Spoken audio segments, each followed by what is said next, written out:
Hi guys, this is Hallways of the Dead. So, I'm playing at my web browser, so just kind of scrolling here. Various things. So this is a survival horror game where you are a high school student trapped in a... So you play as Yumi, student trapped in a school overrun by the dead. There you go. Choices, health, items, diary, endings. I'm ready to be butchered by a zombie or worse. Sure. Ooh. It's the dead. New game, loot game, gallery, options. I'm assuming it's probably just kind of point and click. Okay. And I think I have my mouse cursor hidden. Okay. Yumi. I don't know how to say that last name. HP 3 of 3. Wow, okay. Choose your build. You can choose how to define Yumi's abilities. Oh my god, I turn this down. I can't hear myself think. Okay. You can choose to define Yumi's abilities. These initial attributes are fundamental for how the entire run will influence which options are available, how challenges are resolved, and how difficult survival becomes. Pick a predetermined build, easy mode for beginners. Okay. Or distribute your own points for RPG veterans.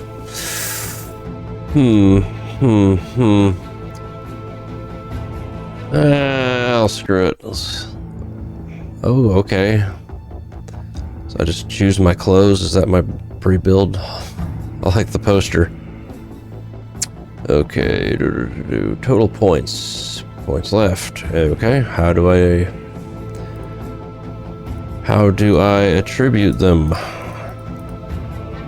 School bag. School bag has nothing. Diary has nothing.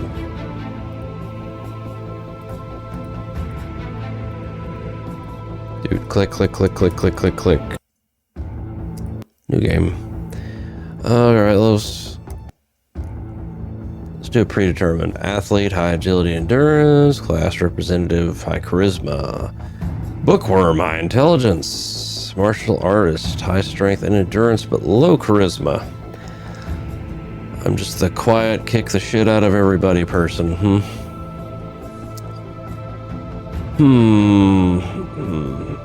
Well, I think I might need charisma.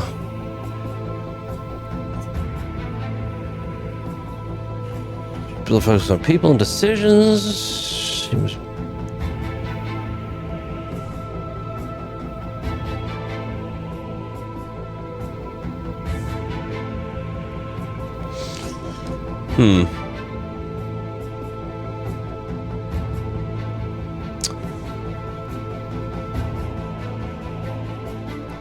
Let's go with the first one. Let's try it.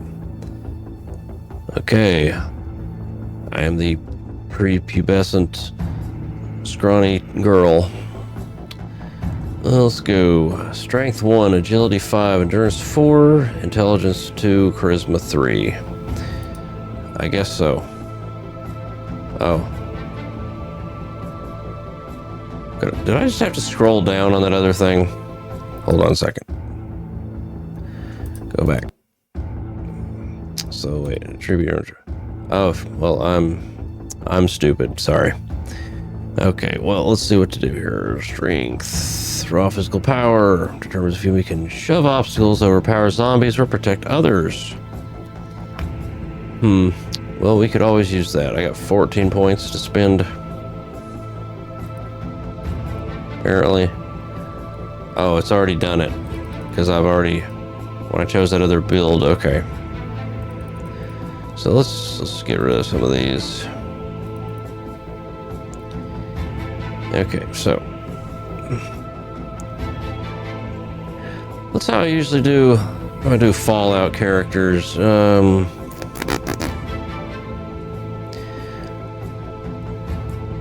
think I probably should have higher agility, tough stamina, HP, ability to withstand exhaustion, lasting longer under pressure.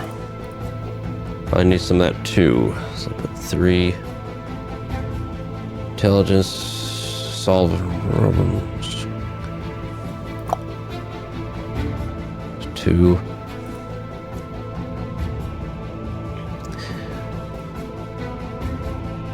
Okay.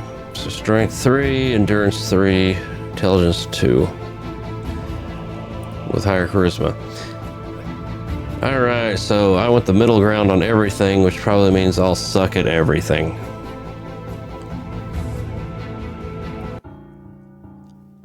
Ooh, nice pictures. The classroom is drowned in routine sounds. Pins scratch, chairs creak, sunlight spills lazily across the wooden floor.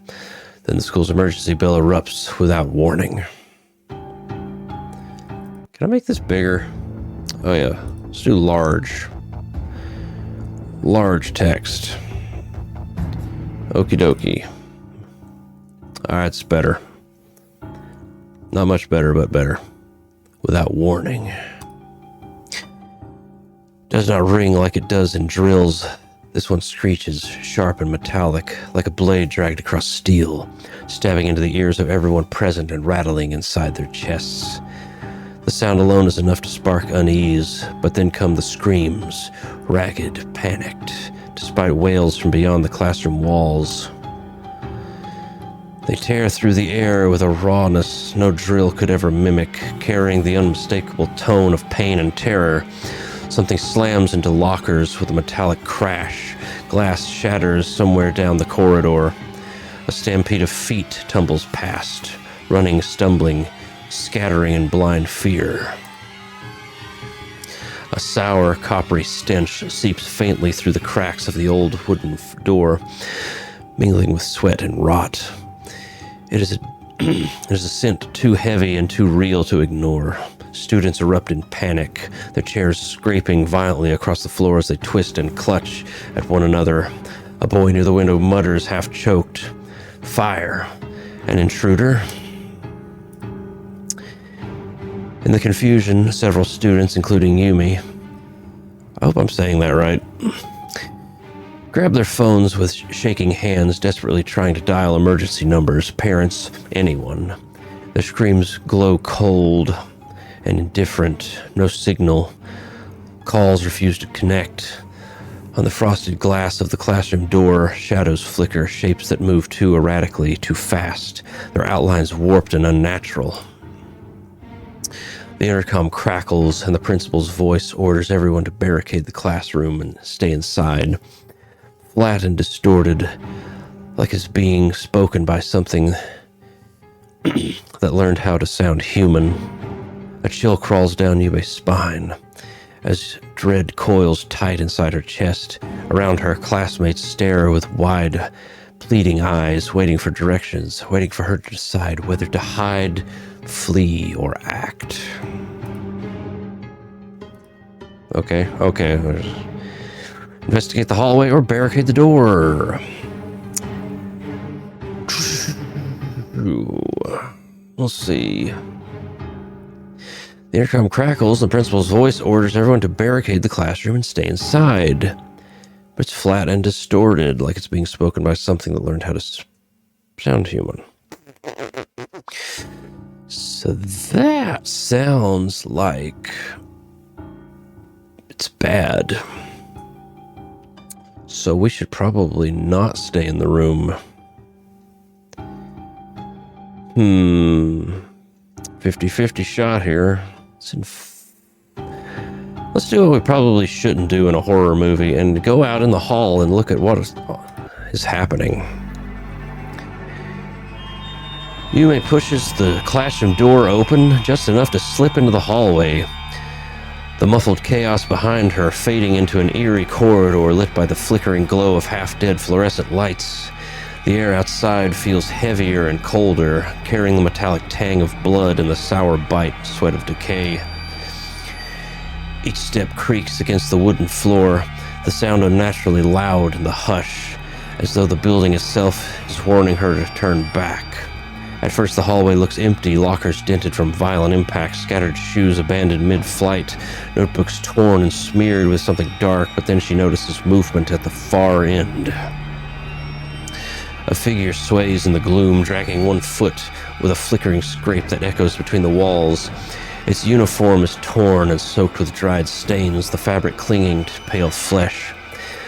The head lolls to one side as though the neck can barely hold it upright, strands of hair plastered across a face where skin has begun to peel. When it turns toward her, she sees the mouth slit, the mouth slack open, jaw working in slow jerks, and behind its cracked lips glisten teeth caked with red. The eyes, clouded and milky, lock onto her with a hunger stripped of humanity, and the sound that escapes its throat is not a growl, but a guttural moan that vibrates through the corridors like a death knell. Every instinct in Yume's body screams to run, but her legs freeze, her pulse hammers so hard it drowns out the lingering bell. The creature begins to move faster, its dragging step breaking into an uneven lurch, arms twitching upward, fingers curling like claws reaching not just to grab but to tear. The hallway that once carried laughter now feels endless and suffocating. A tunnel closing in as something inhuman advances toward her with one intent: feed. Lower yourself and charge through before it reacts. Slide into the narrow gap, praying it does not grab you. Did it say there was a narrow gap?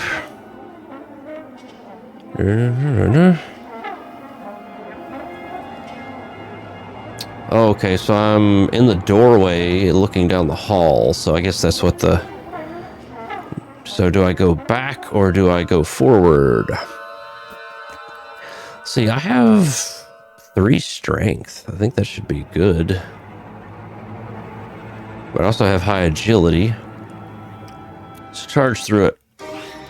The hallway yawns ahead, but a lone zombie blocks the way, its slack jaw working in slow, gnashing motions as it lurches towards her.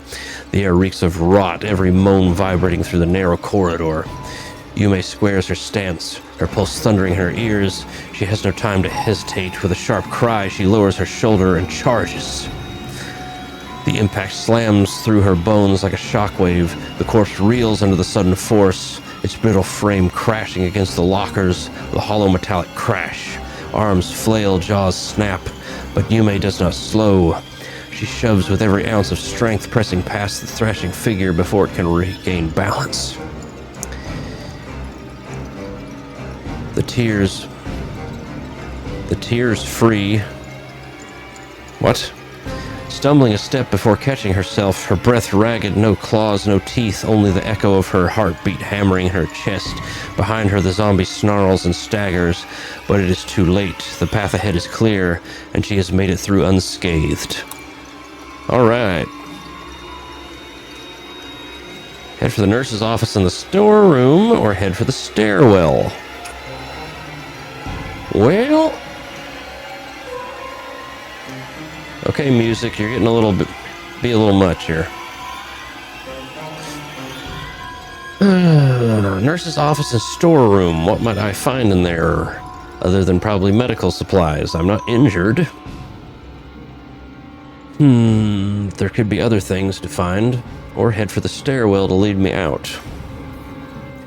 Now, normally when I play role-playing games, I search everything.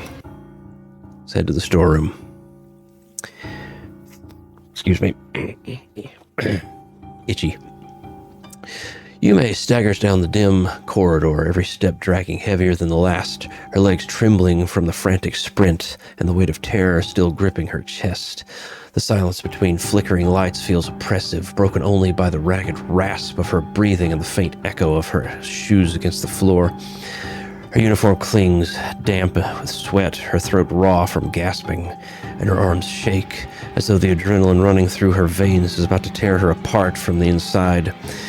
When she finally pushes open the door to the nurse's office, the hinges creak with a shrill protest that makes her flinch, half expecting another figure to lunge from the shadow.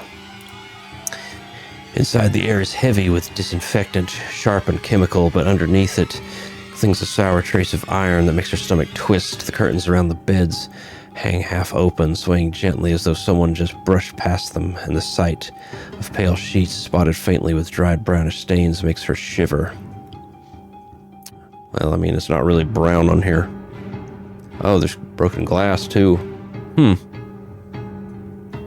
Interesting. She presses her back against the door, sliding down for a moment, her lungs heaving as she tries to swallow back the sob rising in her throat. The quiet of the room should be a relief, but instead it amplifies the pounding of her heart and the memory of the lifeless eye that had nearly closed in on her. As she wipes the sweat from her brow, she notices something, a faint shuffle behind one of the half-drawn curtains, a shape shifting, too deliberate to be the wind. Someone is there, hidden, holding their breath. Search the infirmary for supplies, whisper a greeting, run towards the stairwell, head towards the storeroom. Well, somebody is hiding, and I should probably say something. Unless they jump out and try to kill me with something. Oh. I don't like that. I don't like the needle. Yume takes a step forward, trying to sound calm, but her words stumble out too shakily, too desperate. The girl's eyes widen, her body trembling as she lets out a broken sob. Before Yume can react, the girl lunges from behind the curtain with a flash of metal in her hand. Pain explodes in Yume's side, sharp, hot, and blinding. Uh-oh.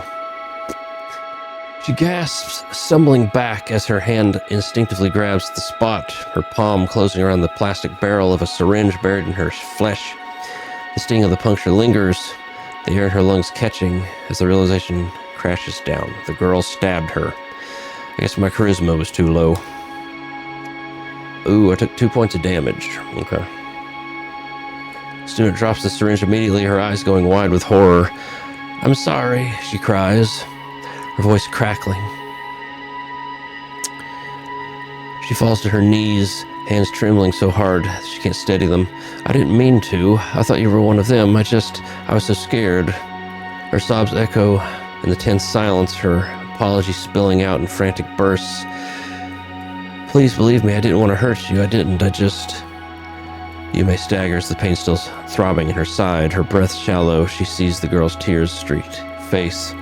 Her terror is real as her own, whether she forgives her or not. The wound is done, and the nightmare pressing in from beyond the door hasn't paused to give them time. "I thought I was going to die in here," the girl wipes her mouth with the back of her sleeve, eyes darting nervously to the door. "This morning I saw the principal in the hallway. He was coughing so hard, blood running from his mouth. The teachers tried to help, but then..." Her voice falters, shaking.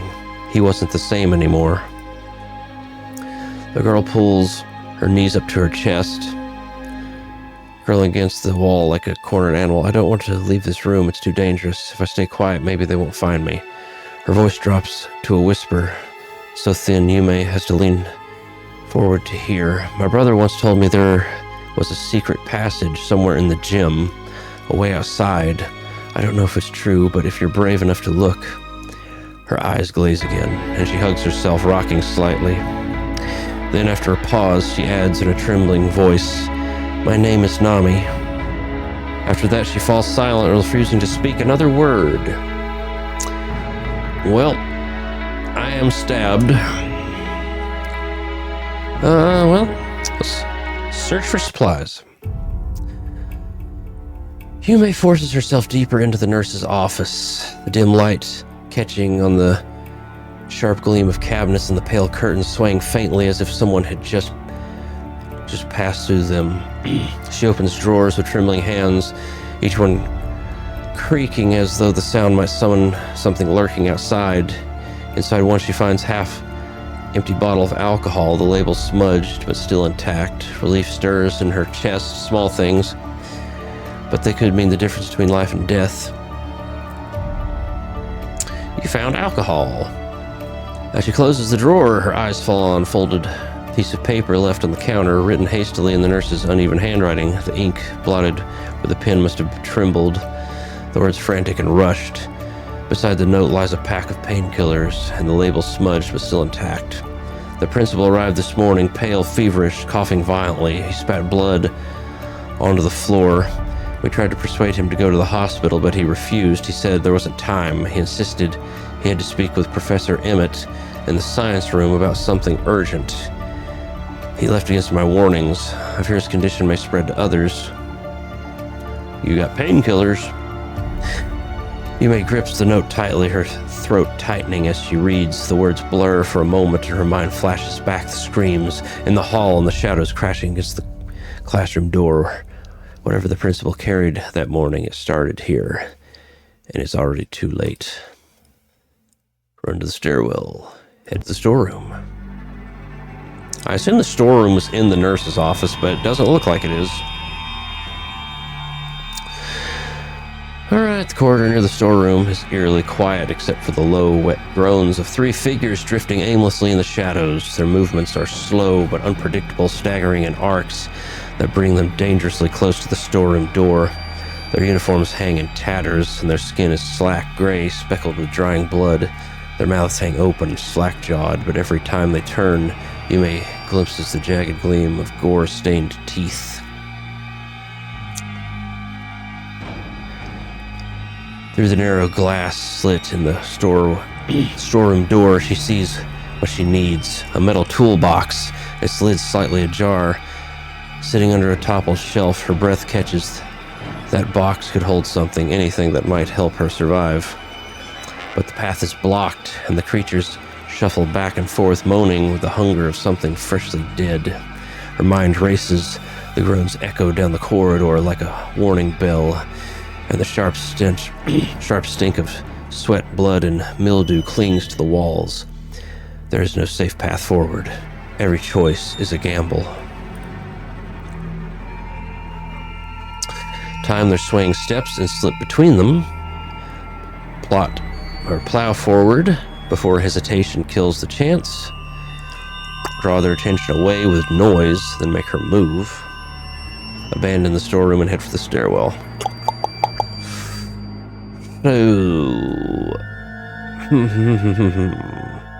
Time their steps and slip between them. That sounds like intelligence, which I don't have very much of that. Draw their attention away with noise. Not sure what that would use.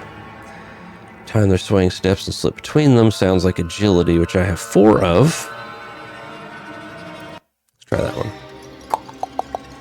Yume steadies her breathing, eyes fixed on the rhythm of the dead as they shuffle in uneven arcs around the storeroom door.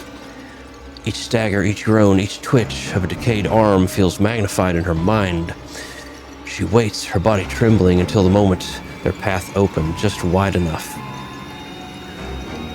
With a sudden burst of speed, she darts forward, slipping between them like a shadow. One swings its arm lazily, fingers curling inches from her face, but she drops low and slides past, stench of decay flooding her nose as nails slice the air above her head. Another jerks to block her, but she twists sharply, shoulders brushing against its cold, clammy flesh before springing sideways into the storeroom. Her hand closes around the metal toolbox, its weight jolting her wrist as the metal tools inside clatter faintly. No time to think, she spins and bolts back out, weaving once more through the staggering bodies.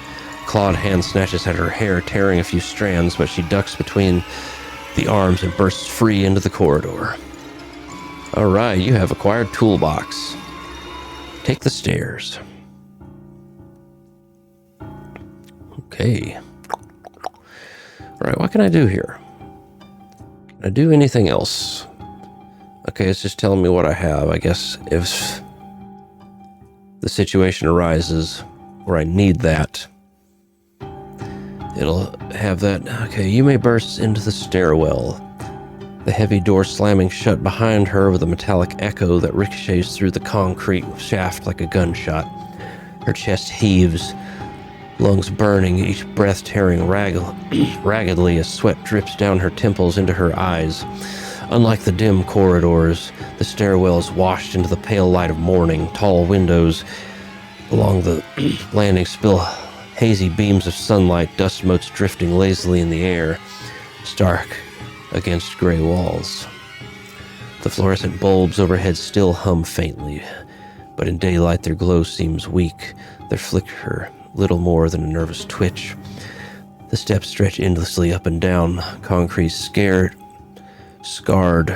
and lined with rusted rails. the air carrying the sour bite of sweat and the faint trace of copper drifting up from below. Every sound, her footsteps, her shallow breaths, the groan of metal pipes echoes unnaturally loud, bouncing between the walls until it feels like stairwell itself is listening.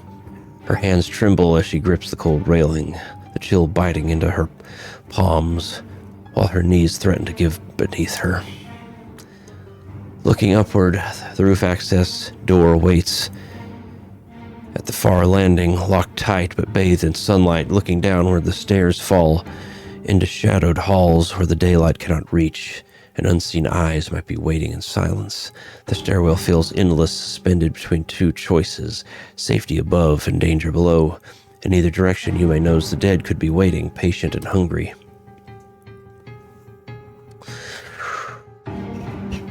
So, the roof could be locked, so we couldn't even get to it anyway. Probably not a way off the roof, but there might be somebody up there. Let's try for the roof, the safer route. The stairwell spirals upward until Yume reaches a heavy steel door at the top. A faded sign above it reads, "Roof access, authorized personnel only." Her chest heaves from the climb, sweat sticking her uniform to her skin, but the door itself looms like salvation. She presses the handle solid and movable, locked. Silence presses in around her, broken only by the faint hum of failing lights and the distant echo of groans below. The air is thick and stale, and the heavy door feels colder than ice beneath her palm. She knows escape might be just beyond it, the open sky, the rooftop, maybe even a chance to signal for help, but without a way through, it's nothing more than a wall. Check the toolbox. What's in the toolbox? Yume drops the toolbox to the floor, her fingers fumbling with the lock. In her rush, the clatter of metal echoes harshly in the stairwell as she digs through the wrenches, screwdrivers, and pliers until her shaking hand settles on a sturdy crowbar. Its cold steel weighs heavy in her grip. Solid and reliable, she wedges it into the narrow seam between the door and the frame, bracing her body against the wall for leverage. The first push sends a jolt up her arm, the iron groaning but holding firm. She grits her teeth, sweat dripping into her eyes, and shoves again. The sound of tearing metal streaks down the stairwell, every echo a risk of drawing the dead, but she doesn't stop. With one final desperate heave, the mechanism snaps and the lock splintering free with a sharp crack. The door swings inward, morning air rushing over her face. For the first time since the echo began, she feels the cool breath of the open sky. The rooftop stretches before her, wide and flat, bathed in sunlight. The city sprawls in the distance, its lights eerily dead. Patches of smoke rising from the skyline, the cries of the living and the moans of the dead drift faintly from below, carried upward on the morning wind. Yume clutches the toolbox close, her chest heaving as she steps into the rooftop. She's through, she's out. The air is cold, sharp and full of dread, but up there she has space to breathe, if only for a moment. Explore the rooftop, I guess, while we're here. Oh, hey, soldiers. It's probably not a good thing. The heavy door groans shut behind Yume. For a moment, she just stands there, gulping down the open air. The rooftop is wide and empty, bathed in harsh daylight, the concrete almost blinding under the sun's glare. For the first time since the nightmare began, she can see beyond the suffocating walls of the school. Yet what she sees makes her blood run cold. Floodlights blaze even in the day, their harsh beams fixed along the perimeter. Tall fences glint with coils of barbed wire newly strung along the walls, sealing every exit.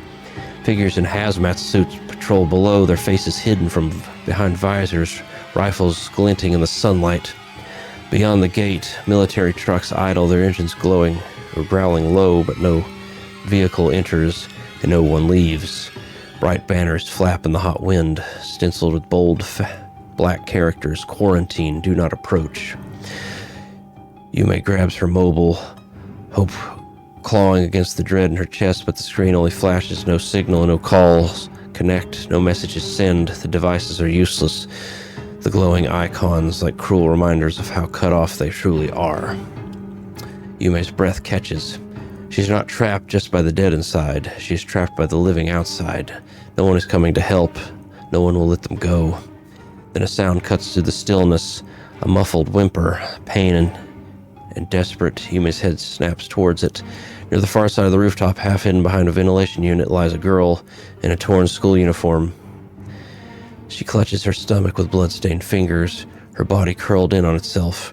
Her face is pale, damp with sweat, and every shuddering breath carries this tremor of agony. The girl's wide, glassy eyes flicker toward Yume for a moment, before darting away, as if ashamed of her weakness. She tries to shrink further into the glare of the rooftop shadows, but another pained whimper slips from her lips. She grips the strap of her bag tighter, torn between fear, pity, and the crushing realization that there is no escape. Not here, not now.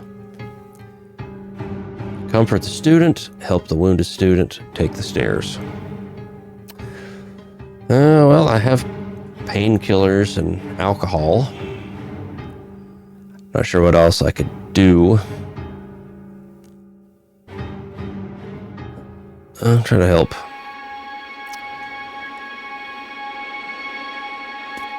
Yume kneels at the girl's side, her hands trembling as she presses down on the wound. Hold on, I'll help you, she whispers, trying to sound steady through the panic. Swells in her chest, the girl shudders, her lips parting in a faint groan, but the bleeding doesn't slow. Yume fumbles through what she remembers, bandages, pressure, anything, but her fingers feel clumsy and useless. And every second the girl's breathing grows weaker. I guess that's probably my intelligence is low. No, Yume mutters under her breath, tears blurring her vision as she tightens her grip, but nothing she does seems to matter. The girl's eyes, glassy and dim, flicker toward her for the briefest moment, then drift away again, unfocused and fading. Realization claws at Yume's chest. She doesn't know how to save her. She doesn't have the knowledge, the skill, or the time. Slowly, painfully, she lets go, her hands slipping from the girl's blood-slicked skin. The rooftop feels unbearably silent, heavy with the rush she doesn't want to accept. Yume swallows hard, forcing herself to stand on shaking legs. I'm sorry, she whispers, her voice breaking. For a moment she lingers, her gaze locked on the fragile rise and fall of the girl's chest, then turns away. The door creaks as she slips back into the corridor, each step dragging heavier than the last. The stairwell looms ahead, its shadows waiting, and with grief weighing down her heart, she descends once more, leaving the wounded student to her grim fate. Well, the stairwell empties into the ground floor, and the moment Yume steps through the final door, her stomach twists. The corridor sprawls out before her like a battlefield. The air is suffocating with the stench of putrefaction and iron, so thick she can taste it with every breath. Shattered glass crunches beneath her shoes, and smeared trails of blood drag themselves along the walls, streaking across fallen lockers and broken doors. Corpses lie twisted and half-eaten in unnatural heaps, students and teachers together, fragments of uniforms she recognizes but can no longer name. They are not alone. Figures stagger across the hall in loose clusters, scattered yet alert, their jerking heads twisting towards every faint noise. Limbs hang at odd angles, jaws hang slack, and their wet groans echo against the walls like a funeral dirge. Some claw lazily at lockers, others kneel over bodies with wet tearing sounds. Then behind her, a sound rises from the stairwell she just descended, wet, dragging footsteps, too many to count, echo up the concrete shaft. Yume's blood runs cold. The stairs are no longer safe. Going back is impossible. She grips the strap of her bag tighter, her pulse hammering at the scans the ground floor. She must decide where to go quickly before the dead notice her. Ooh, a lot of things.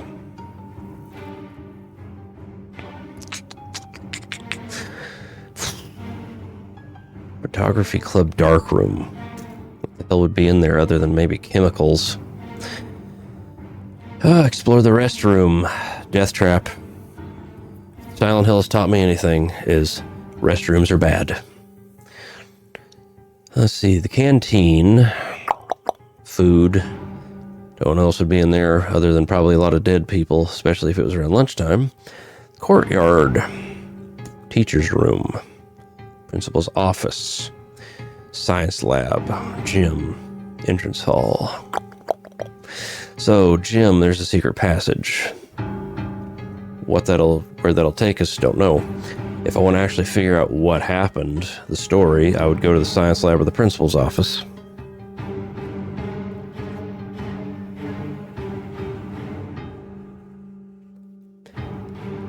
Hell, let's focus on escaping this time. This is one of those games where you have to play it probably 30 times. Oh boy. The wide doors creak as Yume pushes them to open, and the echo of her footsteps vanish into the cavernous space. The gym is dim, its high windows smeared with grime, letting in only fractured beams of light. Man, I just realized that if I try to find a secret passage, my intelligence is so low I probably won't be able to. So, it's probably a bad choice. Shadows stretch across the polished floor, broken by the slow, shuffling figures moving aimlessly within. At least a dozen zombies wander the court. Their shoes scrape against the wood with each step, leaving streaks of dried blood in their wake. Some drag themselves by ruined limbs, others sway as if drunk, their jaws hanging slack. The reek of sweat and decay hangs heavy in the air, a foul reminder of how quickly the living were claimed. Among them, one figure stands out. His tracksuit is torn and stained, his muscular frame now twisted into something grotesque. His face is slack, eyes clouded white. Yet Yume recognizes him instantly. Professor Gonzalo, the PE teacher. Once commanding and loud, he now staggers with the same hollow hunger as the others. At the far end of the gym looms the storage room door. It's slightly ajar. A strip of darkness cutting into the wall. Inside there could be bats. Sorry. Inside there could be bats, ropes, first aid kits, anything that might keep her alive a little longer, but the path to it is blocked by the restless horde. Yume swallows hard. The storage might save her or doom her. Every step she takes here will decide whether she walks out with supplies or becomes another body wandering these floors. So go back or go for it. I have high agility. Pretty sure, and endurance. Let's go for it. Yume clenches her fists, forcing her body to move despite the dread pressing down on her chest. The storage room door glints like salvation on the far wall. She calculates every step, every gap, every breath, using her wits to find the narrowest path through the shuffling mass. She darts forward, weaving between the staggering bodies. Her strength pushes her past one clawing corpse. Her agility carries her through a gap as another lunges too late. For a moment it feels possible, like she might actually break through. I don't like that build up. Then a shadow looms. Professor Gonzalo lurches from the center of the court, towering over the others. His once athletic frame moves with horrifying speed, muscles jerking under the corrupted skin.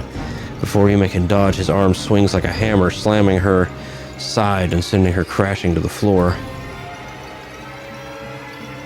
Well, I guess I'm dead. She scrambles, gasping, blood filling her mouth, but Gonzalo is already on her. His massive hands crush her shoulders, pinning her down as his jaws open wide around them. The other zombies close in, their moans rising as a sickening chorus.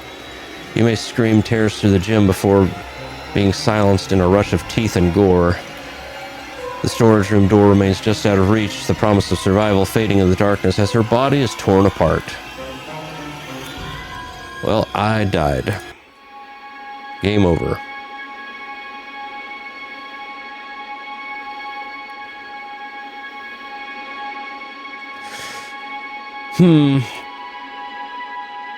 Jesus, I don't want an epilogue here. Come on.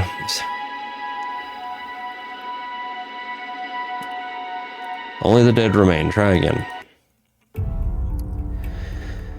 You've reached an ending, but the nightmare isn't over. Whether you escaped, survived, or died, there's more to uncover, more ways to fall. Try again, make different choices, face what you couldn't before. The school is still waiting.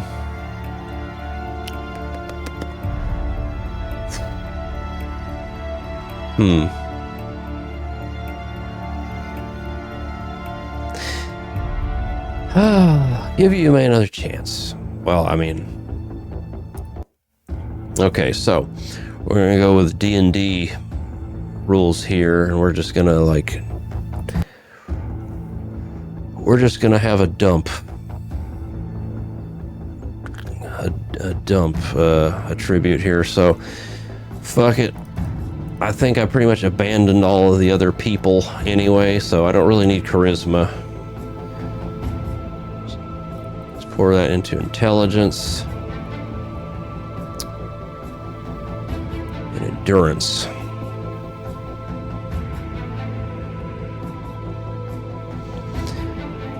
So... Alright. And finish. Alright. Round 2. Alright, I'm not going to read this part again.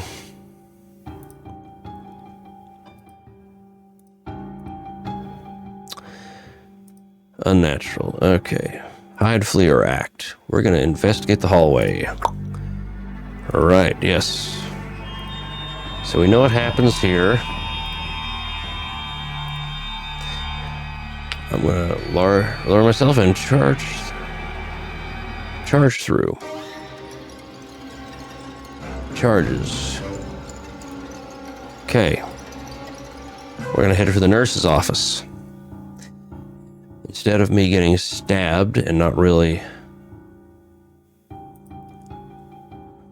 Well, here's the thing.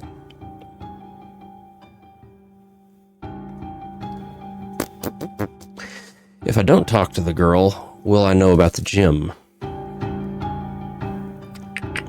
Well, let's take the chance. Let's search for supplies here. Let me force myself deeper in the nurse's office. Okay, so it's just gonna go through that. Okay. So I didn't get stabbed that time. We're gonna head for the storeroom. Okay. Toolbox.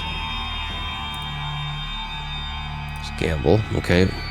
We're gonna use our agility again. Okay. So now we're gonna take the stairs. Alright, I'm gonna head to the roof again. Because now I have high intelligence, maybe I can help that girl, but I don't know what I could do with low charisma. Alright, we're gonna go to the roof. It's locked. So the toolbox did work.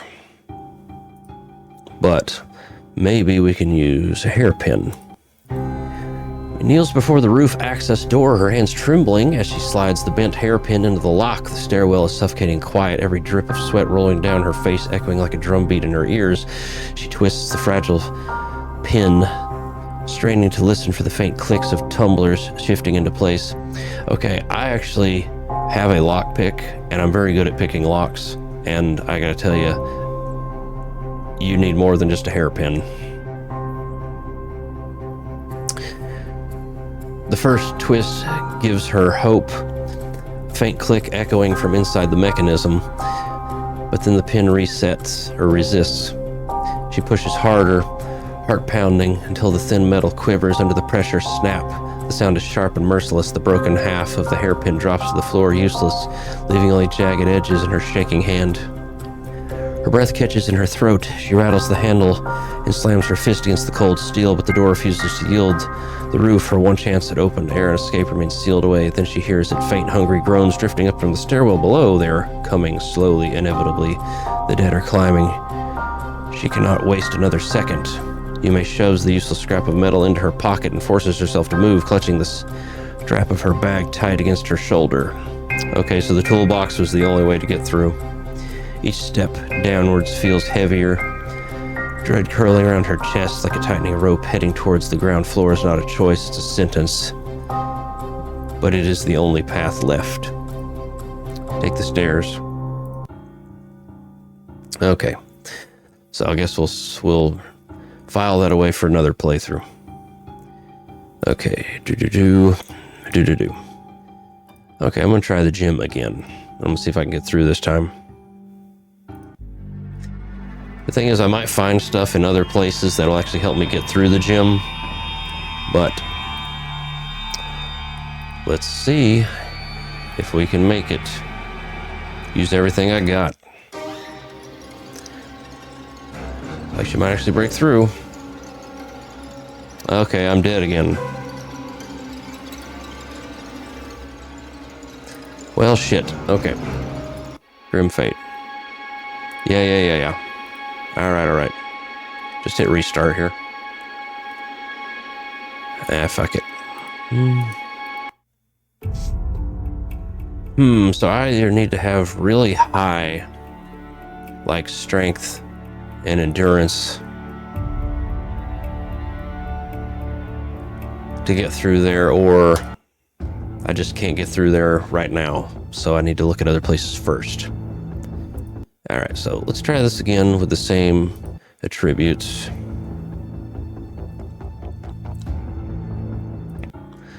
Okay, so doop.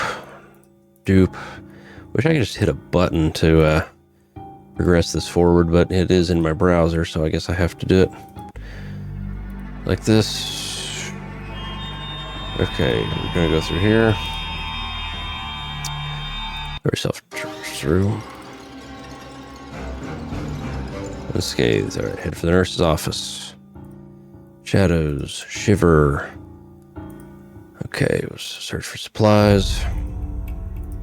Alright, I got the painkillers and all the other stuff. Alright, head to the storeroom.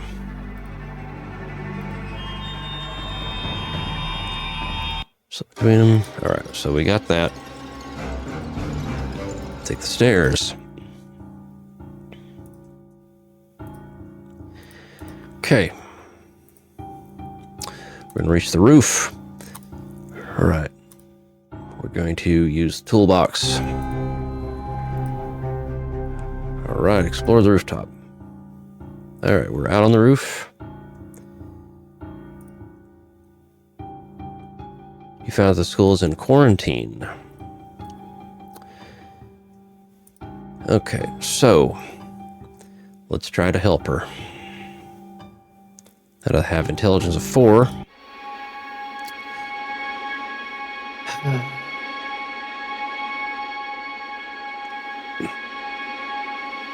Shit, same thing. So I still can't help her. God, I guess I need to have at least 5 intelligence. Or maybe I can't help her at all. Maybe I have to have high charisma and actually just comfort her. Okay, so we're going to avoid the gym. Alright, so principal's office seems bad. Courtyard seems bad. Any place where there would be a lot of people seems like I should avoid that. This photography club darkroom seems oddly specific. Or use your wits. I have high intelligence. Or kind of higher intelligence.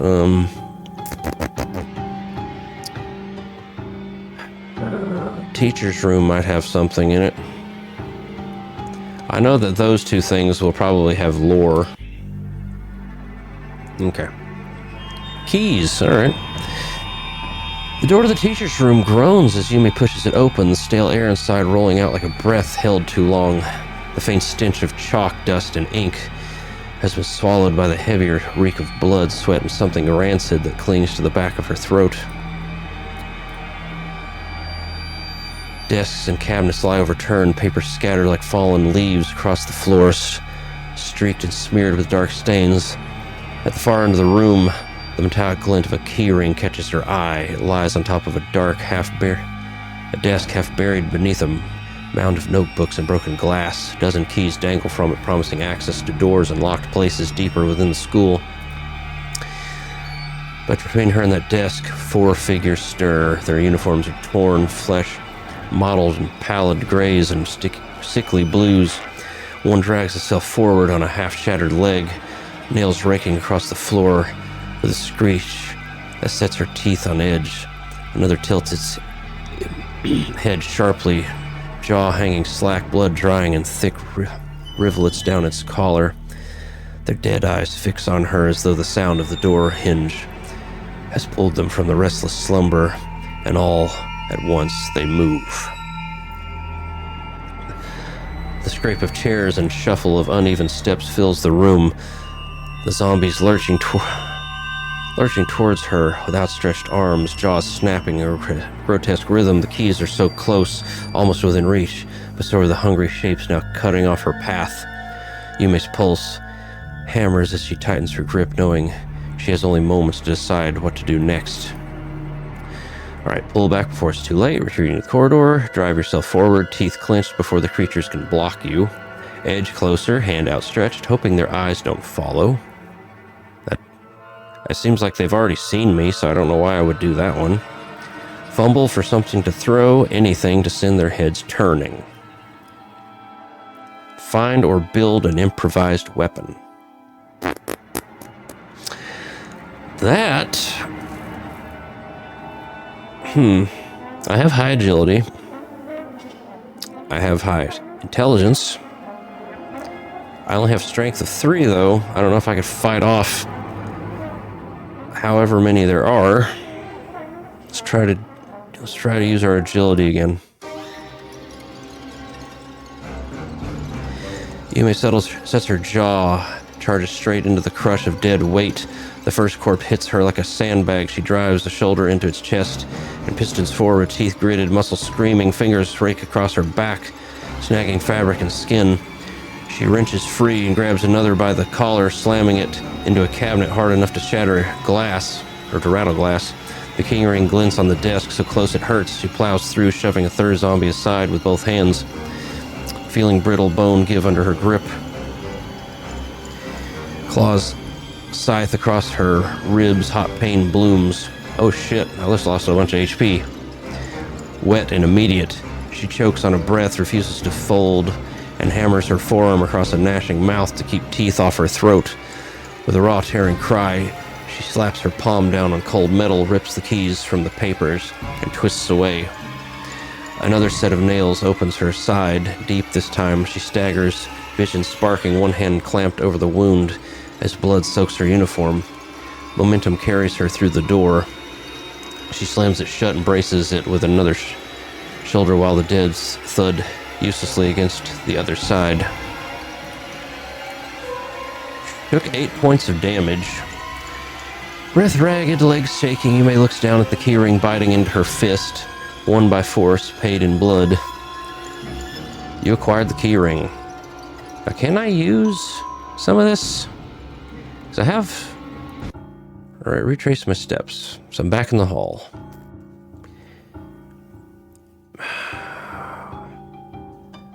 I almost...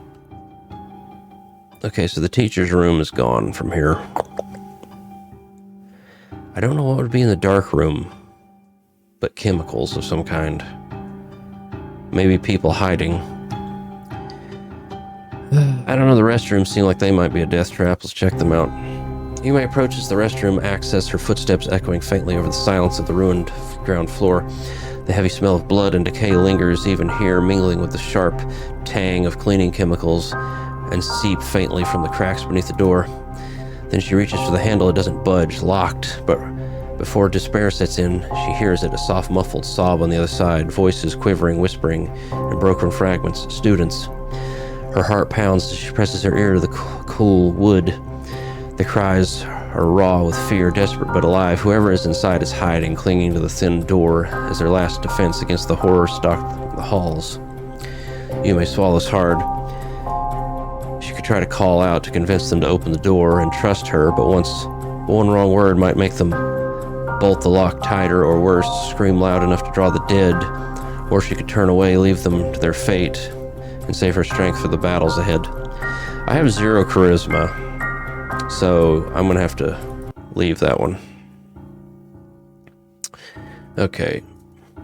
So, canteen, food. This just sticks out weirdly. Let's go to the dark room.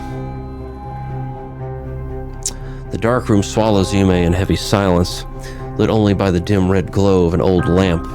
The air reeks of chemicals, sharp and stale, and the walls seem to close in with every step. On the benches lie scattered photographs, some fully developed, their images sharp and unsettling, others nothing more than pale silhouettes, half-formed shadows waiting to emerge. Whether familiar or not, they seem to watch her, reminders of fragments still missing. Her gaze drifts to the far side of the room. A massive wardrobe stands open, its interior lined with 12 empty frames. Their emptiness feels deliberate, almost ritualistic, as the space itself is demanding to be filled. A shiver grips her spine. The impression is unmistakable. If all 12 pictures were placed here, the frames would awaken. Something would happen, something important. Okay.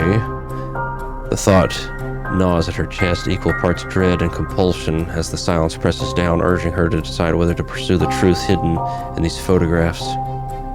Okay, so this is lore, I guess. Among the clutter on a nearby bench, something metallic catches her eye. Brushing aside a stack of damp photographs, Yume's fingers close around a cold, slender object. The library key gleams faintly under the red light. Its brass surface is tarnished, but the key carved tag dangling from it makes its purpose clear. For the first time in this room, something feels usable rather than oppressive.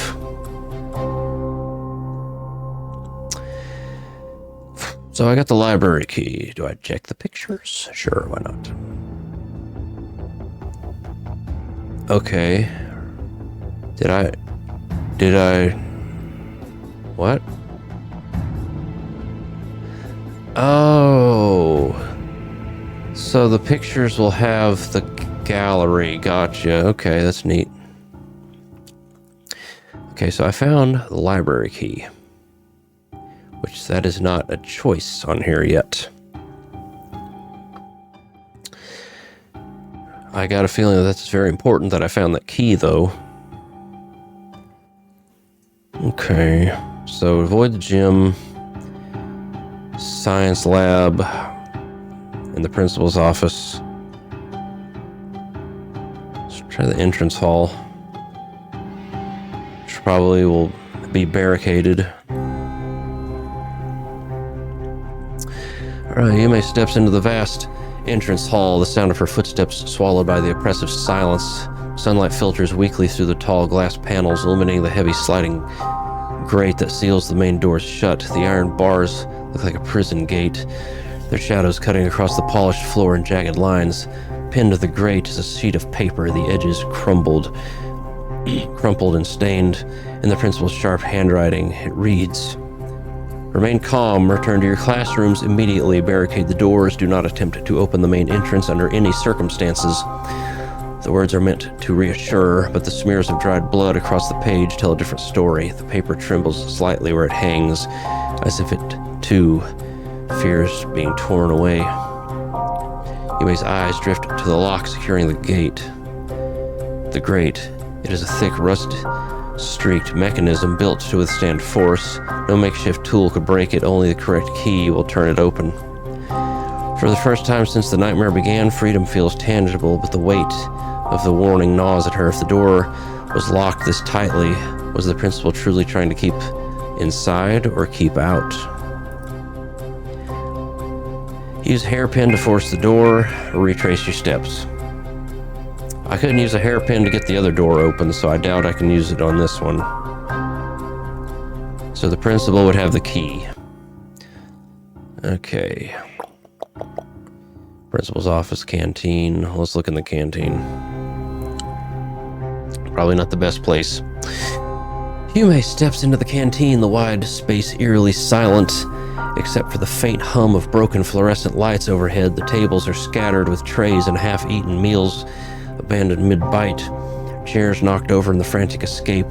The air is thick with the sour reek of spoiled food and disinfectant, heavy enough to make her throat tighten. This just happened, so things wouldn't actually be rotten that fast. She creeps towards the serving counter, her shoes crunching on a spilled mess of glass and utensils. The sounds echoes like a gunshot. From behind the kitchen door comes a guttural thud, then another. Her blood freezes. The cold room. The metal door shudders violently as something slams into it from the inside. barricade holding it begins to rattle, bolts whining under the strain, groans swell, hollow and hungry, until the noise is almost deafening. Shadows writhe in the narrow gaps, fingers clawing through the slits in the vent. The stench of rot pours into the canteen, as if the dead are already spilling free. Yume's pulse spikes. There is no time to hesitate. She knows the moment the barricade gives way, the kitchen will vomit its horrors into the open, and she will be torn apart before she even screams. She has seconds, maybe less, to sweep the canteen for supplies. I have high agility. I could run, I guess, real fast. Let's try it. Yume bolts to the pantry cabinet, her hands trembling. She fumbles with the handle. The hinges squeal far too loud, but she yanks it open anyway. Inside, stacks of dented cans rattle against each other, the smell of dust and old grease rising from the shelves. Her eyes scan frantically, most of its useless, heavier spoil. But then she spots it. A lighter. It is a small, scratched, half full of fluid, but in this nightmare it feels like treasure. She snatches it up, stuffing it in her pocket, her fingers clumsy with panic. You found a lighter. Behind her, the cold room door roars with another crash, then the metal groans, bolts popping one by one, a jagged screech echoing through the canteen. The barricade is folding, the door bending towards outward with each violent impact. Rotten fingers scrape through the widening cracks, claws of flesh reaching for freedom. The noise swells, a frenzy of moans and pounding, rattling the air until it feels like the walls themselves are shaking. Yume's chest heaves, sweat stinging her eyes. She knows she has seconds left, only seconds before the kitchen bursts open and its canteen is swallowed whole. Check the larder shelves or retrace your steps. I think I should probably just leave.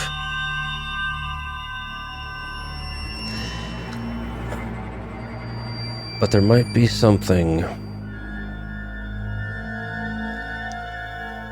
I guess just leave. Okay.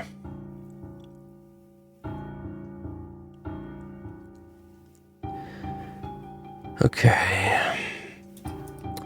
So I have painkillers, alcohol, toolbox, lighter, keyring, keys. Okay, so, I mean, I could make makeshift weapon with the alcohol and the lighter.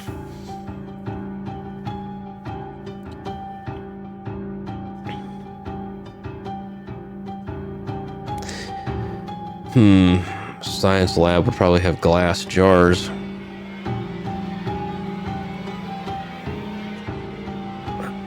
It's the courtyard. Okay.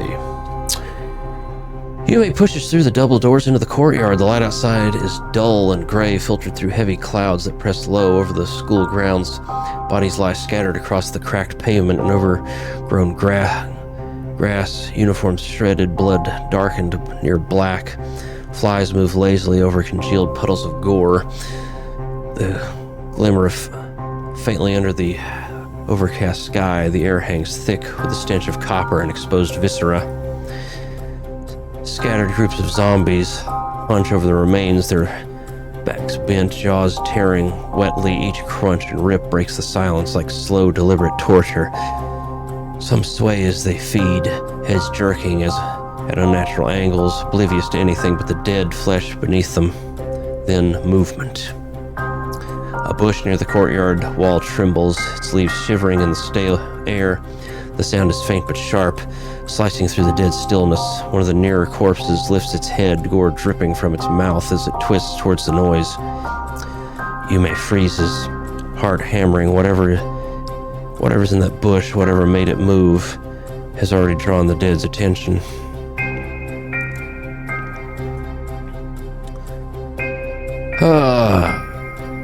I have 4 health left. So do I help whoever's in the bush, or do I leave? Well, let's see what's here. I'm probably gonna die soon anyway. Yume crouches low, scanning the broken pavement until her fingers close around a loose shard of brick. She weighs it in her hand, steadies her breathing, then hurls it across the courtyard. The chunk smashes against a bench with a sharp crack, the sound echoing against the stone walls. A zombie jerks upright, gore dripping from its chin, its clouded eyes snapping towards the noise. With a hollow groan, it stumbles after the sound, its dragging footsteps fading as it lurches towards the far side of the courtyard.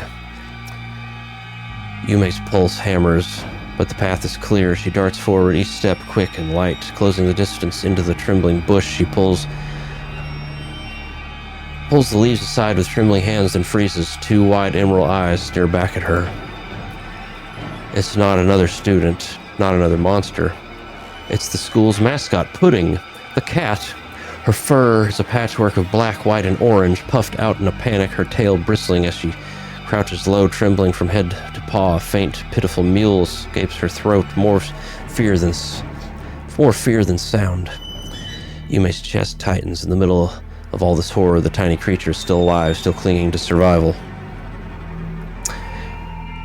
How would I try to save Pudding? I mean, shove the cat in my school bag? That sounds good. Aw. Yume crouches low, arms outstretched, her voice soft and coaxing. It's okay, Pudding. I said Puddin'. Sorry. It's me. You're safe now. Her words are a whisper against the chaos of the courtyard, a fragile promise in a world gone wrong. The little cat huddles deeper into the bush, her green eyes wide with terror. She trembles so violently the leaves around her shake, but she doesn't move. Her tail lashes once, twice, a warning Yume ignores as she edges closer. Desperate not to leave her behind, Yume makes her move. She reaches in quickly, hands closing around the trembling body, only for Pudding to thrash wildly, claws flashing.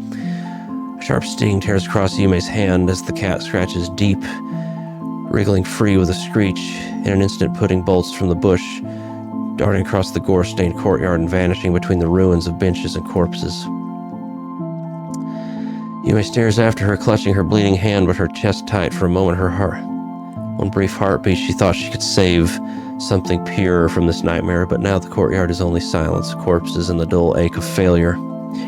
Her eyes burn, but she forces herself to turn away. Pushing back through the heavy door, she returns inside the school, her heart heavier than before. God, I really need charisma, don't I? Okay, so that was a whole lot of nothing.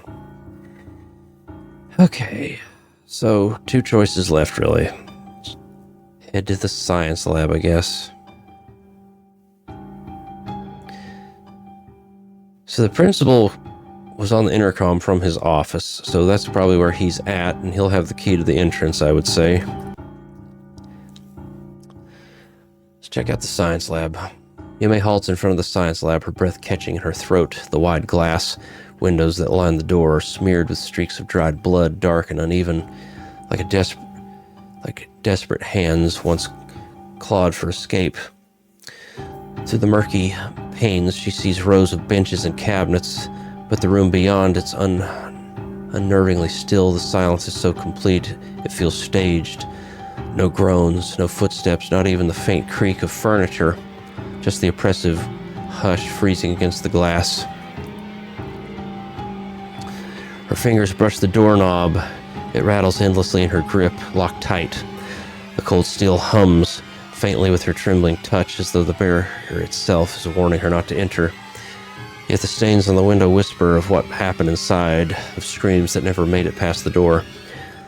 The air in the corridor is stale, tinged with iron, and Yume feels the weight of the locked lab bearing down on her.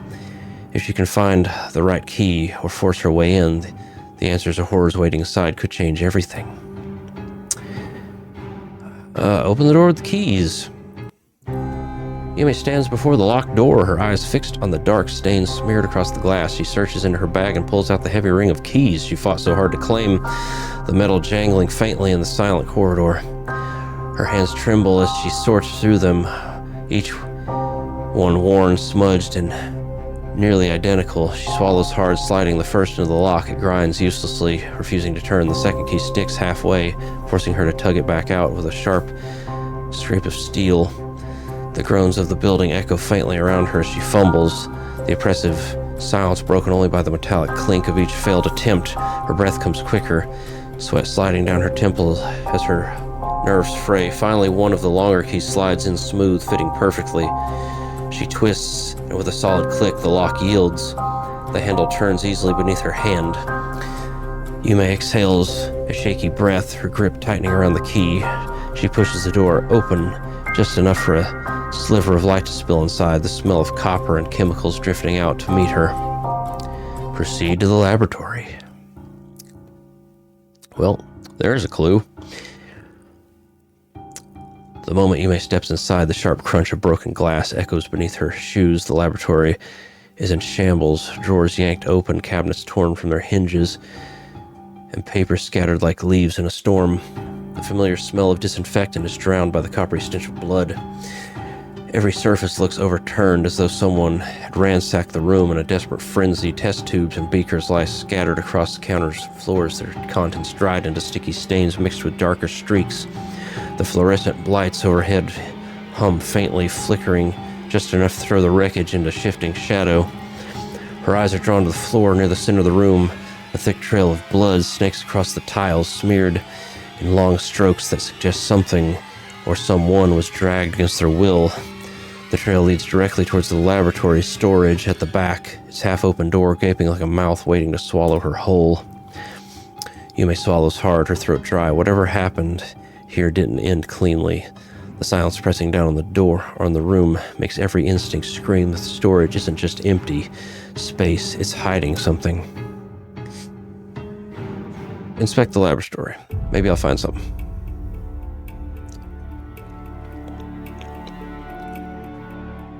Okay. Among the blood-stained papers scattered across the counters, Yume notices a single folder untouched by the chaos.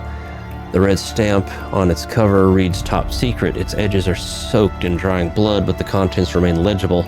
She opens it with trembling fingers. The first page details the school's principal's recent trip. A solitary camping excursion in a secluded forest near Mount Fuji. He had mentioned catching and eating a strange fish from a small, isolated lake. Soon afterwards, he reported feeling strange. The notes grow darker with each page. Weeks of medical checks dismissed his condition as trivial, yet his own testimony paints a different picture. He described recurring nightmares, visions of rotting flesh, dismembered bodies, and blood flooding his sleep. The doctor found nothing severe enough to explain it, and still the symptoms worsened. Among the blood-stained papers scattered across the counters, Yume noticed a single folder untouched by the chaos. The red stamp on its cover reads "Top Secret." Its edges are soaked in drying blood, but the contents remain legible. She opens it with trembling fingers. The first page details the school principal's... Okay, somehow I looked away for a second, and then I forgot what I did. Okay, the last entry, dated today, makes Yume's hands tremble as she reads. The principal had been coughing blood, his words urgent and panicked. The school must be closed immediately. The pandemic department must be called. I may have already infected the students. The file ends with his final action locking the school from the inside and summoning every teacher for emergency meeting. The ink trails off at the bottom, the last line smeared as though written in haste or interrupted. Yume's stomach knots. This isn't just an outbreak. The principal knew something was coming. You learned the infection origins. Well, let's head to the storage room. The smell hits Yume before her eyes adjust to the dim light. A foul mix of chemicals, blood, and rotting flesh. The narrow room is cluttered with overturned shelves, scattered vials, and broken containers. In the center lies a collapsed figure slumped against the wall. It's Professor Emmett. His body is grotesquely twisted, half of his flesh mottled and decayed, the other half still eerily human. A syringe dangles from his limp hand, the remnants of some strange solution still glistening inside. Whatever he injected himself with, it stopped the transformation halfway. His face is frozen in a grimace caught between man and monster. Beside him sits a briefcase, splattered with dried blood. A note is taped across its surface. The handwriting rushed and uneven. Yume leans closer to read. To whoever finds this, I, Professor Emmett, have found a cure after countless trials on myself. It will not heal those who have already begun to turn, but it prevents the infection from transforming further. I must warn you, the truth is far worse than anyone realized. The infection spreads not only through bites, it lingers in the air, in the breath of every closed room. At last month's teachers' meeting, the principal infected us all. We carried it unknowingly into every classroom. Now every student, every teacher is marked. In a month they will turn, or sooner if bitten. This briefcase contains the only hope left. Please bring it to the pandemic department. Do not let my sacrifice end here. The note ends abruptly, smudged with a final streak of blood. The silence. The storage room grows heavier, as if Professor Emmett's unfinished plea lingers in the air. Yume's hand trembles as she stares at the vaccine briefcase, realizing what it means for herself and for everyone still alive in the school. You acquired the vaccine briefcase. Only thing left. Principal's office. All right. I've been reading a lot and my throat is sore.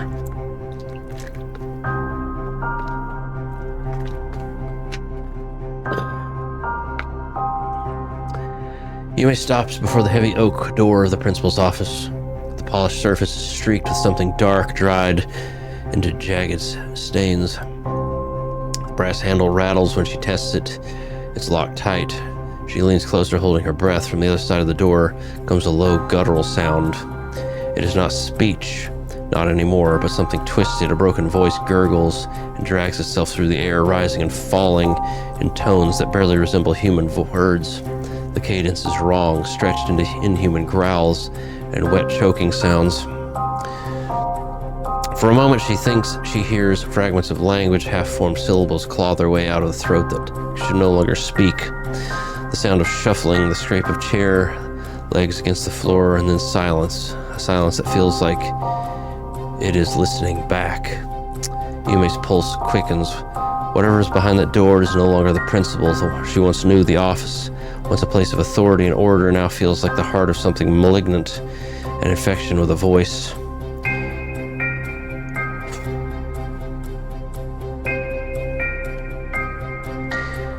Let's see if I can get out the door with a hairpin. Yeah. Let's see if it works.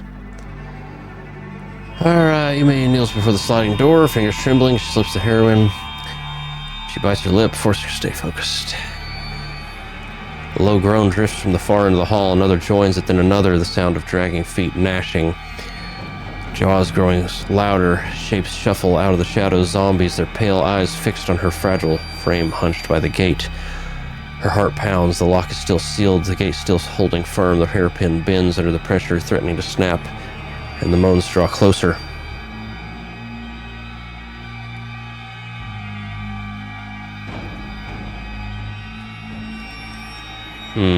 Try to force the lock faster.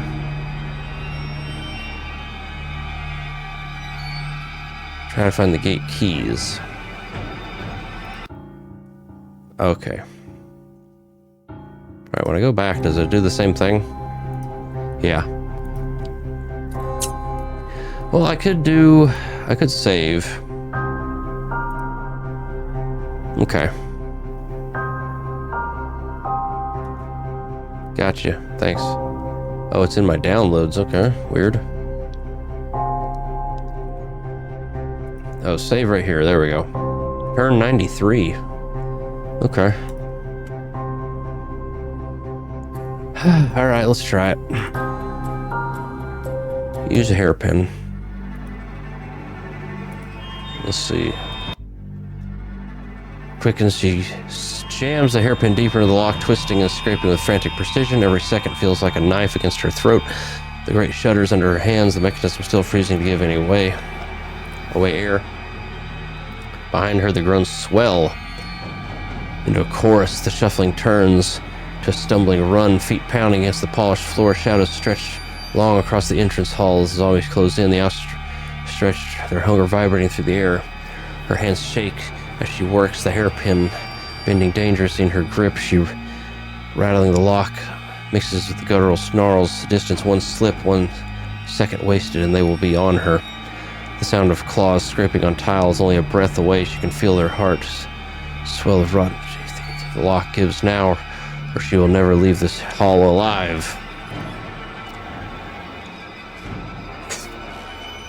Use your wits. I don't know. Let's try it. The lock looms before her, cold and unyielding. For a moment, she dares to believe maybe it could be forced open. Maybe she could slip through.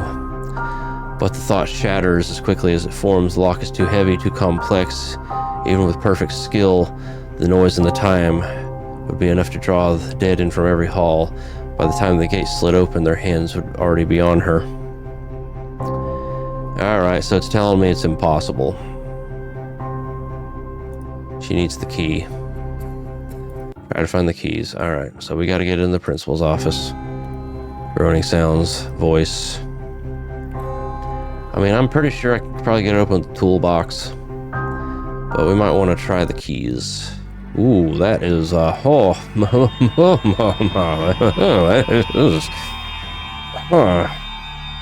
is not a zombie. The key grinds against the lock, and with a heavy click, the bolt gives way. Yume pushes the door open, and a stench rolls out, thick and humid, reeking of decomposition and iron, as if the very air has been spoiled. The principal's office is unrecognizable. Where there should be bookshelves and polished wood lies a shifting bulk of flesh, a mass that breathes and twitches like something both alive and decaying. Veins black as ink pulse beneath the surface, feeding clusters of eyes that roll and blink out of rhythm, each one darting to fix on her the instant she enters. Tentacles drag across the carpet, leaving wet streaks, while mouths split open across the body like gashes in spoiled meat. They chatter in unison, overlapping and babble of meaningless syllables, yet within the chaos, one mouth strains to form words that pierce through the madness. Infected, all infected, can't stop it. For heartbeat, Yume's chest tightens. The awareness is still there, trapped, suffering, drowning beneath the corruption. The thing knows what it has done and what is to come. Her eyes dart past the nightmare to the desk. Amid the smeared papers and pools of dark fluids rests a glint of salvation, the heavy principal's key to the school's sliding great door. It gleams in the dim light, waiting as if daring her to step closer to claim it. Yeah, I can't do that. Snatch, trusting speed over caution. Make the room your cover. I don't know what that means.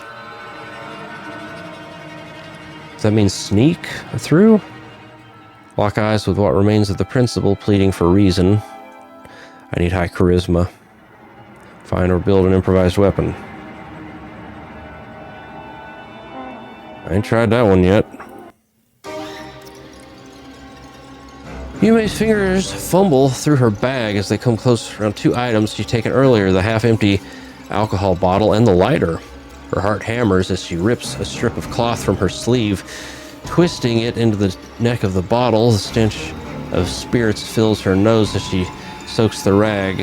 Her hands trembling, the creature writhes across the office floor, eyes rolling, tentacles smearing black ichor across the carpet. Its mouths babble in discordant voices, a broken chorus of nonsense and fractured words about infection. Dozens of eyes snap towards her, unblinking as she raises the makeshift weapon. She flicks the lighter. Flame licks the air, catching the rag, and for a moment the room is bathed in a flickering orange glow. With a desperate shout, Yume hurls the Molotov. The bottle shatters across the heaving bulk. Fire erupts. Spreading in a wave of flame that devours flesh, curtains, and scattered papers, the monster convulses, tentacles flailing wildly as its voices twist into one deafening, shrieking wail. Eyes burst like blisters in the heat, spraying foul liquid across the walls. I guess that was a good idea. Yume doesn't wait. She dashes past the burning mass, the heat searing her skin as she snatches the blood-slick key from the desk. The shrieking fills her skull, pressing against her sanity, but she doesn't slow. She bursts into the hallway, slams the door shut, and twists the lock. The wood shudders as the thing thrashes inside.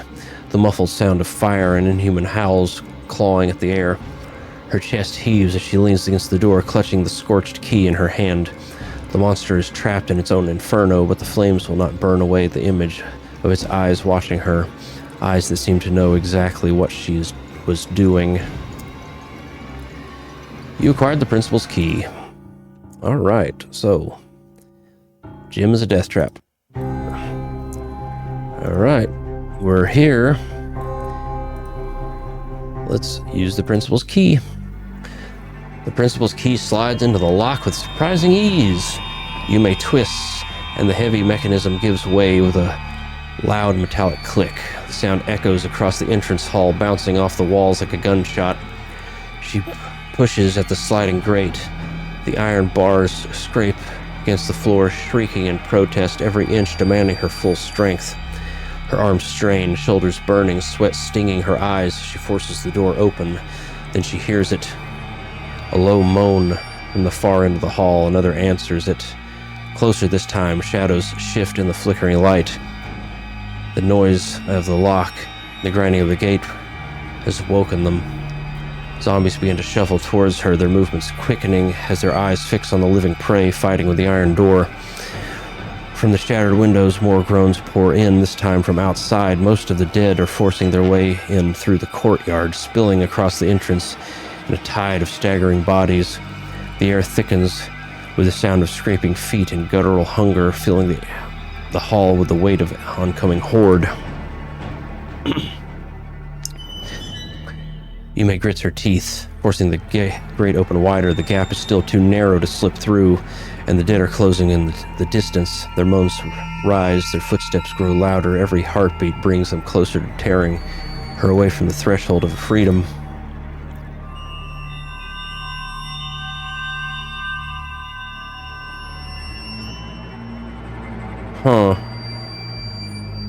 The left wing I haven't explored yet. Use your wits. Yume seizes the bars, her arms straining the heavy grate and streaks the floor. The metal shifts, but only by inches. The effort tears through her body like fire. It is almost impossible, she realizes, her mind racing even as the moans swell behind her. But maybe, just maybe, I could do it if I had the strength, if I had the endurance to keep going no matter the pain. The scraping of claws echoes through shadows. The dead are nearly upon her. Her body screams to stop, but her thoughts hammer like a drum.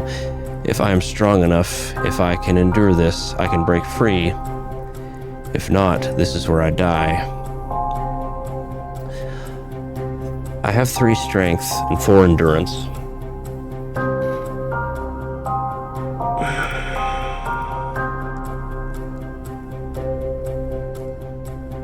So this is definitely an ending.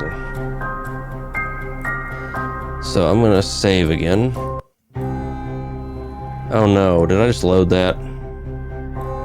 Ah, shit. Crap. Okay. So retrace my steps. Principal's office. Open the door with the keys.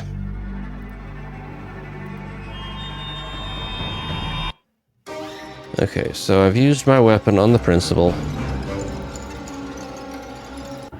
Retrace your steps. Entrance hall. Reads. Torn away. Keep out. Okay, use the principal's key. Okay, so saves. I'm going to save right here. Okay. I'm going to try to open it faster. It jams her hands against the sliding grate, throwing all her weight into it. The bars screech as they drag against the floor, opening by mere inches. Sweat pours down her face, her arms shaking from the effort. Behind her, the moans rise into a chorus. Shadows stretch across the entrance halls, rush towards her, their feet pounding against the tiles. Their hunger fills the air, thick and suffocating. She pushes harder, teeth clenched, muscles straining. The grate groans, refusing to yield quickly enough. Cold finger seizes her shoulder, another hand clenches her back. Yume screams as she is dragged from the bars, the opening slipping from her grasp. Yeah. I'm dead. Okay. So, let's go back to it.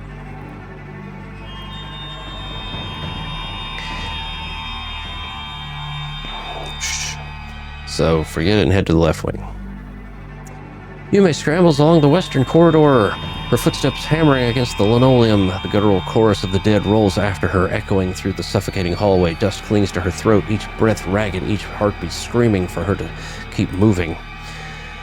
Up ahead, a door creaks open, a hand thrusts out, pale fingers clawing for her sleeve. A girl's voice hisses through the gap.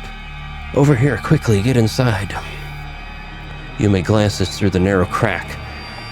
Desks are piled against the walls, shadows shifting in the dimness. More students are crammed inside, their faces pale and desperate. The room is dark, airless, a trap waiting to seal shut. One wrong noise, one wrong move, and everyone in there will be cornered with no way out. Behind her, the moans grow louder. The pounding footsteps closing in, the hall still stretches ahead. Dangerous but open, every instinct tells her to keep running before the dead catch up. I have 0 charisma, and I mean, it made a very good case for not going in there. I'm running. Yume ignores the student's desperate wave and pushes her legs harder, sprinting deeper into the west wing. The hallway narrows, the flickering lights above stretching her shadows across the walls. Then her breath catches. Figures stumble into view ahead, another group of zombies, their heads snapping up at the sound of her footsteps. Their guttural moans rise as they stagger faster, blocking the way forward. Her pulse hammers, both ends of the hall are closing in. She throws her gaze across the corridor, searching for an escape. Doors line the walls, the music room, its windows dark, the art room reeking faintly of paint, the computer room humming with dead machines. Behind the glass, the library, its wide doors looming, and the classrooms, rows of them, one of which might still be unlocked. Well, I have the library key. Yume sprints to the library, her lungs burning, and slams against the heavy doors. She rattles the handle, it doesn't budge, locked. Her heart pounds as groans swipe the air. She presses her back to the door, sweat dripping down her neck. She can hear them breathing, hear the slap of their feet against the tiles. Her mind races. She has seconds. At most, she could try one of the random classrooms. Maybe that somehow one isn't barricaded from the inside. She could run back to the classroom where the girl waved at her before if she can reach it in time, or she could grab her keyring with maximum speed, try to unlock the library before the horde fills upon her. Each choice could mean salvation or death. I will use the library key. Yume slides the key into the lock. Her hands trembling with urgency, it turns smoothly. She pushes the heavy doors open just wide enough to slip through, then drags them shut behind her with all her strength. The metallic thud of the lock echoes through the silent hall. Inside, the air is different, cooler and calmer, as though the chaos of the school has not yet breached the sanctuary. The rows of shelves stand undisturbed, dust clinging to the spines of books that have not been touched in years. For a moment, it feels almost normal. Almost. Her eyes drift towards the paranormal section at the far corner here. Order breaks down. Dozens of volumes are scattered across the floor, their covers bent and pages torn like someone had been tearing through them in desperation. The shelves are half empty, the books that remain shoved haphazardly aside. Someone has been looking for something specific. Everything else was discarded without care. The sight gnaws at her nerves, because whoever it was, they had searched here recently. As she steps deeper into the room, something else catches her attention at the far wall, half hidden by a fallen shelf. A ventilation grid hangs loosely from its frame. The screws are stripped, the edges bent outward as if someone had already tried to force it open. A faint draft of stale air drifts out, brushing across her face. Investigate. Yume picked her way through the mess of discarded books, her shoes brushing against crumpled pages scattered across the floor. Most are nonsense, superstitious ghost stories, urban legends, but then something stops her cold. At the very center of the chaos lies a single volume, wide open. Its cover stained with dried blood, fingerprints streak across its surface, and one page inside has been circled again and again in heavy red ink. Her eyes scan the passage. It speaks of a strange virus, possibly of extraterrestrial origins. First discovered in freshwater lakes, the text describes how infected fish became violent and uncontrollable, tearing into one another until death. But death was not the end. The corpses rose again, attacking anything that moved, their frenzy spreading like a plague. The book claims the specimens were captured by the well-known paranormal researcher Professor P. I don't know how to say that. Who studied them in secret for years. According to the text, he had supposedly discovered the cause of this bizarre phenomenon and hinted that he was close to a breakthrough. But the next page is gone, ripped out and cleanly. Whoever came here before her had taken it, perhaps hoping it would lead them to the professor. Yume shuts the book, her mind racing, the bloody fingerprints, the missing page, the obsession with this single passage. Someone was searching for answers, someone desperate. Her stomach tightens as the moans echo faintly beyond the library door. Whatever the truth is, she cannot solve it alone. She tucks the memory of the professor's name deep into her mind and seals herself. If she is to survive this nightmare, she needs help, and the only place she can think of is the classroom where the waving girl had called to her before. Check the ventilation grid. Yume drops to her knees and pulls the bent grid aside. The metal groans, groaning in protest. Dust billows into her face, stale, choking, but she does not hesitate. She crawls inside, dragging her bag close behind her, the metal echoing with each shuffle of her limbs. The shaft twists and turns, splitting into narrow passages that seem to go on forever. Her palms sting from the sharp edges of the grating beneath her, and sweat trickles down her back as the air grows heavier, warmer. Then she hears it. A scrape, a moan, a wet dragging sound echoing through the metal. Her blood runs cold. She freezes, straining to listen. The sound comes again, closer this time. Her eyes widen as a shadow drifts in the darkness ahead. A figure is moving in her direction, clawing through the vent, its white eyes gleaming faintly in the gloom. A zombie crawling towards her. Panic surges through her chest. The shaft is too narrow to fight, too tight to turn back. She has only one choice now, find an exit, and fast, before the dead thing closes the distance. She pushes forward, desperate for escapes. Soon she reaches a split in the vents.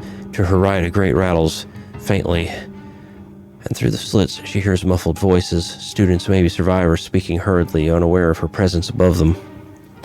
To her left, a second grate opens into the art room.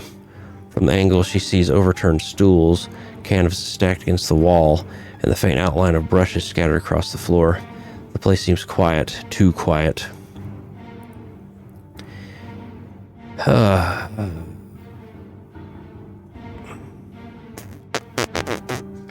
So I guess head for people, probably, and help, even though I have 0 charisma. Yume crawls until her hands strike the cold frames of a grate. Through it, narrow slits. She sees desks stacked into a barricade, and the pale faces of students hurried inside. Desperation drives her to slam her palm against the metal. Help, please open it. For a heartbeat, there is only silence, then hurried whispers, the scrape of desks being dragged aside. Hands reach through, gripping the loose edges of the grate.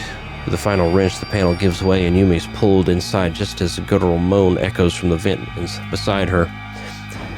grate is slammed shut and locked again, sealing the horror on the other side. She collapses on the classroom floor, lungs heaving, sweat stinging her eyes. The air is heavy with fear, but it is safe for now. Deborah steps forward, her face lighting up with weary relief. Yumi recognizes her at once, the girl who had waved at her before, trying to draw her into safety. Deborah kneels beside her and presses a reassuring hand on her shoulder. "You made it," she whispers. "Welcome to Class 2C. Yumi takes in the room. Students huddle together, some sobbing quietly, others staring blankly at the floors. Desks line the windows, blocking out the light.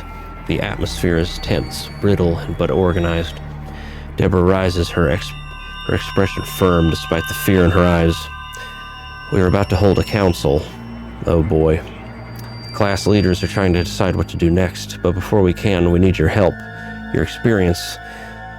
You've seen more of the school than any of us. What can you tell us will shape our choices? Oh boy. The first time since the nightmare began, Yume feels not only fear, but responsibility. The council awaits her voice. Boy, I wish I had one. Well, I have been going for a while. I'm going to save that right there. And I'm just going to kind of delete those other two. Alrighty. So, like I said, I have been going... I thought I heard voice for a second. Yeah, I've been going for an hour and 42 minutes, so we're going to cut it off right there, but I'm definitely coming back to this. I'll see you next time, guys. Bye-bye.